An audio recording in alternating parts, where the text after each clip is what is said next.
જય માતાજી મિત્રો, સ્વાગત છે આજના નવા વિડીયોમાં। આજે તારીખ છે 21/8/2026 ને ઘણા બધા ખેડૂતો મિત્રોની કોમેન્ટો આવતી હતી કે બનાસકાંઠા જિલ્લાના જીવાદોરી સમાન ગણાતા દાંતીવાડા ડેમના તાજા અને લાઈવ સમાચાર લાવો।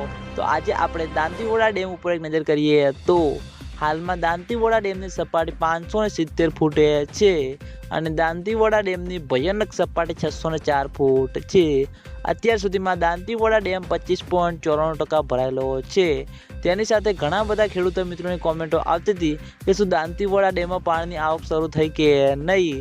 તો મિત્રો હજુ સુધી બિલકુલ પણ દાંતીવાડા ડેમમાં પાણીની આવક શરૂ થઈ નથી।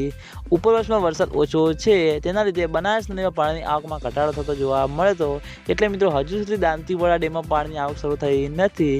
આગામી દિવસોમાં વરસાદનો એક નવો રાઉન્ડ આવી રહ્યો છે, એટલે માઉન્ટ આબુ, આબુ રોડ, અમીરગઢ, રાજસ્થાન થી આગળ સારો એવો વરસાદ વરસશે અને બનાસ નદીમાં પાણીની આવકમાં વધારો થશે। પછી મિત્રો દાંતીવાડા ડેમમાં પાણીની આવક શરૂ થાય તેવું લાગી રહ્યું છે અને દાંતીવાડા ડેમમાં પાણીની આવક શરૂ થશે તો સૌથી પહેલાં તમને બધાને આ ચેનલ દ્વારા વિડીયો બનાવીને જાણ કરવામાં આવશે। એટલે તમે બધા અમારી ચેનલ ઉપર નવા હોય તો વિડીયોને લાઈક કરી દેજો, કોમેન્ટ કરી દેજો અને ચેનલને સબસ્ક્રાઈબ પણ કરી દેજો। તો મિત્રો જય માતાજી।